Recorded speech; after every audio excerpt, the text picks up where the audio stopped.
Hello student. आज का जो मेरा ये वीडियो मैं बना रहा हूँ 11th से 12th मूविंग स्टूडेंट के लिए कर रहा हूँ, और जो आईआईटी मेन और आईआईटी एडवांस की तैयारी कर रहे हैं उन स्टूडेंट्स के लिए वीडियो मैं बना रहा हूँ। इसमें बेसिकली अब आपका 11th का सिलेबस कंप्लीट हो गया है, कुछ स्टूडेंट की 12th भी पार्शली स्टार्ट हो चुकी है और अब 12th में थोड़ा सा गैप देंगे आपको समर वेकेशन, उसके बाद रीस्टार्ट करेंगे अपन 12th अप्रैल में। तो आज जैसे 5 मार्च हुआ है और अपन ये मान के चलते हैं कि रीस्टार्ट या 12th का जो टॉपिक्स है 12th की पढ़ाई हम स्टार्ट करेंगे लगभग 5 अप्रैल से। तो हमारे पास 1 मंथ का ये ड्यूरेशन है।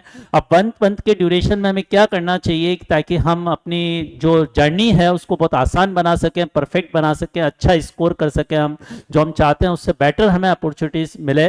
तो उस पॉइंट ऑफ व्यू से मैं ये कहना चाहूंगा कि 11th में जो हमने सब पढ़ा है, जो भी हमारी कमियां रही है, कुछ चीज़ें हमारे कुछ टॉपिक वीक्स होंगे, पहले तो इनको लिस्ट आउट कर लें कि किस चैप्टर में हम कितना कॉन्फिडेंट हैं, कितने चैप्टर को हमने पढ़ा है।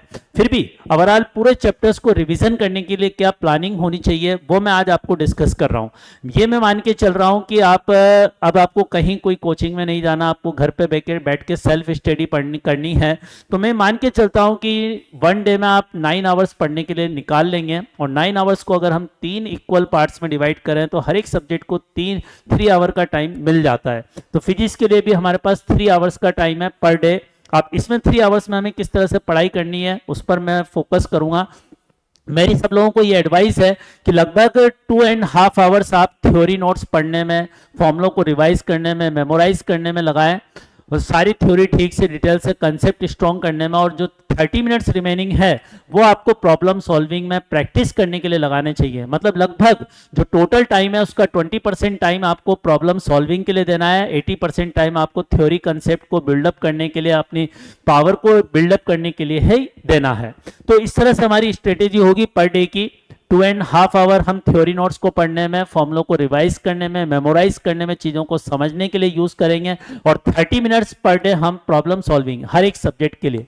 मैं फिजिक्स के लिए बात कर रहा हूं मेनली। अब इसमें जैसे मान लो हमने सबसे पहले फर्स्ट डे हमने मैथमेटिकल टूल का चैप्टर उठाया। अब आप जानते हैं मैथमेटिकल टूल का चैप्टर हर जगह काम में आता है। आपने 12th जब स्टार्ट होगी, 12th में पहले टॉपिक से आपको मैथमेटिकल टूल्स की डिफरेंशिएशन, इंटीग्रेशन की रिक्वायरमेंट पड़ेगी, वेक्टर्स की रिक्वायरमेंट हर जगह होती है। तो ये हमारा एक तरह से मान के चलो कि फिजिक्स में सबसे इंपॉर्टेंट चैप्टर है, और इसका हमें बहुत अच्छी तरह से, क्योंकि जो भी फिजिक्स में कैलकुलेशन से रिलेटेड प्रॉब्लम आती है ना, मैथमेटिकल टूल की कमी के कारण आती है। तो मैं यही कहूंगा सभी स्टूडेंट को कि मैथमेटिकल टूल हमारा एक बेसिक फाउंडेशन है, और ये जितनी मजबूत होगी ना, हमारी जो बिल्डिंग है वो भी बहुत स्ट्रांग बनेगी। तो मैथमेटिकल टूल को हमें सबसे ज्यादा इंपॉर्टेंस देनी है, और इस चैप्टर में मेनली थ्योरी बहुत ज्यादा नहीं है लेकिन फॉर्मुलेस बहुत ज्यादा है। तो इसमें लर्निंग वाला, मेमोराइज करने वाला टास्क जो है बहुत बड़ा है, तो इसको ढंग से आपको मेमोराइज करना है। तो 2.5 आवर्स में आप इसका अच्छे ढंग से रिविजन करें लिख लिख के फॉर्मुलों का। उसके बाद रिमेनिंग टाइम में जो है प्रॉब्लम सॉल्विंग के लिए लगाएं। अब प्रॉब्लम सॉल्विंग में मेरी पहली रिकमेंडेशन ये होगी कि आप PYQ लगाएं, प्रीवियस ईयर के क्वेश्चंस लगाएं। प्रीवियस क्वेश्चन के ईयर्स के क्वेश्चन भी हमारे पास 2 तरह के, एक IIT मेंस के, एक IIT एडवांस के। तो मैं सभी स्टूडेंट को 2 कैटेगरी में डिवाइड करता हूं।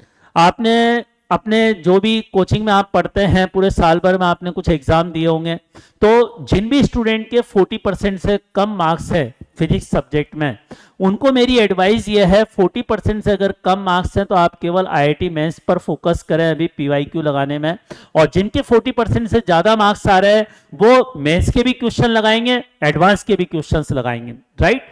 तो ये हमारी स्ट्रेटेजी होगी, और हमें ये प्लान करना है कि जब हम 2.5 घंटे पूरी थ्योरी को हमने डिटेल में अच्छी तरह से पढ़ लिया है, चीजों को समझ लिया है, PYQ हम ऑलरेडी पीछे जब क्लास के टाइम लगा चुके हैं, कोई भी नई चीजें नहीं है, तो हमारा ये टारगेट होना चाहिए कि 1 आवर्स में हम 30 क्वेश्चन अटेम्प्ट करें। IIT मेंस के हो तो 30, और एडवांस के क्वेश्चन हो तो 1 आवर में 18 या 17 क्वेश्चंस को हमें अटेम्प्ट करने की, ये हमारी एवरेज स्पीड होनी चाहिए। ठीक है, हमने क्वेश्चन अटेम्प्ट किए, क्वेश्चन अटेम्प्ट करने के बाद कुछ मिस्टेक्स भी होगी। मिस्टेक्स होने के बाद उनको एनालाइज करें कि मिस्टेक क्यों हुई है, क्या कोई हमारा थ्योरी कंसेप्ट वीक रह गया है जो हम भूल गए थे, या हमने कुछ कैलकुलेशन मिस्टेक की है, तो उन सब चीजों को अपना इंप्रूव करें और टाइम देकर उनको स्ट्रांग बनाएं।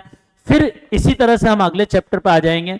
मान लो अगला चैप्टर हम पकड़ते हैं रेक्टिलिनियर मोशन, सेकंड डे हम रेक्टिलिनियर मोशन का रिवीजन कर रहे हैं, तो इसी तरह से हमारा सारा प्रोसेस चलेगा। फिर रेक्टिलिनियर मोशन के बाद थर्ड हम डाल सकते हैं प्रोजेक्टाइल मोशन को।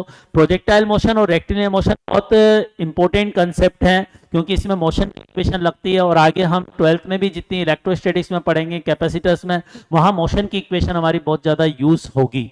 तो उस पॉइंट ऑफ व्यू से इन चैप्टर की बेसिक फाउंडेशन है हमारी, और इनको हमें अच्छे मजबूत करना है।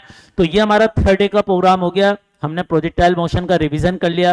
प्रोजेक्टाइल मोशन आईआईटी मेंस के लिए अच्छा स्कोरिंग टॉपिक है, बहुत आसान क्वेश्चंस होते हैं, तो हमें ठीक से करने हैं। उसके बाद हमारा आता है फोर्थ डे रिलेटिव मोशन। थोड़ा सा टफ टॉपिक है, और आईआईटी मेंस में थोड़ा सा इसका कम चांसेज होते हैं क्वेश्चन आने के, और जब भी क्वेश्चन आता है तो थोड़ा सा डिफिकल्ट होता है। तो ज्यादा परेशान होने की जरूरत नहीं है, अपना नॉर्मल वे में इसका रिवीजन करें और पीवाईक्यू लगाएं। उसके बाद हमारा फिफ्थ डे में न्यूटन्स लॉ आएगा। देन हमारा friction, work power energy, circular motion. अब देखो, जैसे work power energy, circular motion है, ये इलेक्ट्रोस्टैटिक्स आप जो पढ़ेंगे 12th में पहला चैप्टर, उसमें बहुत ज्यादा यूज होने वाला है, तो इनका ठीक से अपन रिवीजन करें ताकि 12th पढ़ते समय में कोई दिक्कत नहीं आए।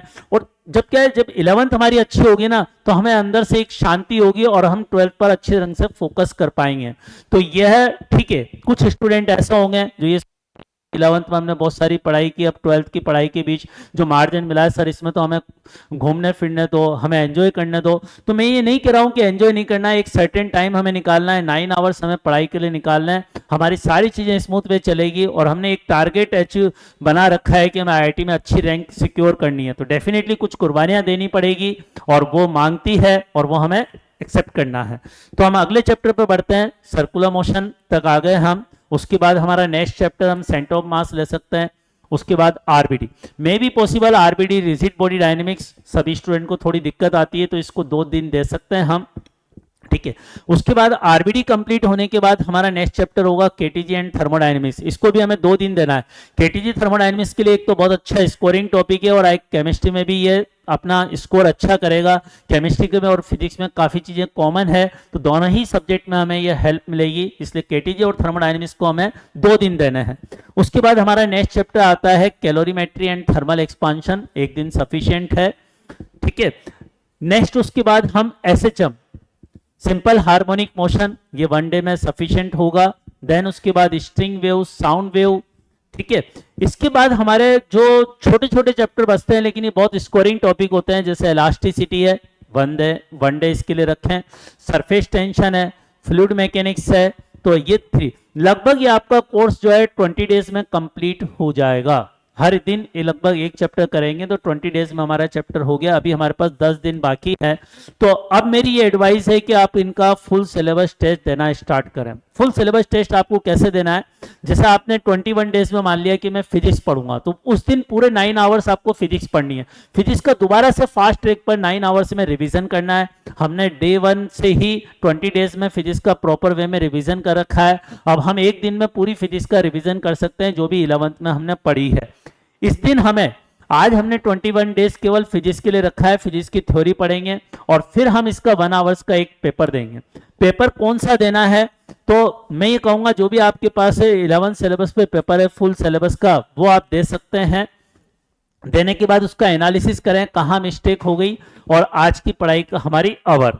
अब अगले दिन हम, जैसे आज हमने फिजिक्स का लिया है, अगले दिन हम पूरा केमिस्ट्री के लिए ले लेते हैं। केमिस्ट्री पूरी 9 आवर्स का पूरा टाइम इसी तरह से हमें देना है। फिर अगले दिन उसके बाद मैथ्स का देना है। तो ये हमारे 23 डेज कंप्लीट हो गए। अब हमारे पास 7 डेज बचे। अब हम क्या करेंगे, हम डेली हम एक पेपर देंगे फुल सिलेबस, 11th का पूरा सिलेबस आईआईटी मेंस का, तीनों सब्जेक्ट का। तो तीनों सब्जेक्ट का पेपर 3 आवर्स का पेपर देंगे हम डेली, और 3-4 घंटे उसके एनालिसिस में लगेंगे। उसको एनालिसिस करें, जो हमारी जिस भी सब्जेक्ट में कमी है, वीकनेस आपको फील होती है, उसका रिवीजन करें। इस तरह से अपनी प्रिपरेशन को कंप्लीट करें, ठीक है। तो ये जब आप 12th में आएंगे, अप्रैल से आपका बैच स्टार्ट होगा। 11th अगर आपकी एक मजबूत फाउंडेशन है तो डेफिनेटली 12th में आप अच्छा स्कोर कर पाएंगे, टाइम पर सिलेबस अपना कंप्लीट कर पाएंगे, और एक बोर्ड एग्जाम में भी अच्छा स्कोर करेंगे, मेंस और एडवांस में भी अच्छा स्कोर करेंगे। Okay, thank you, all the best.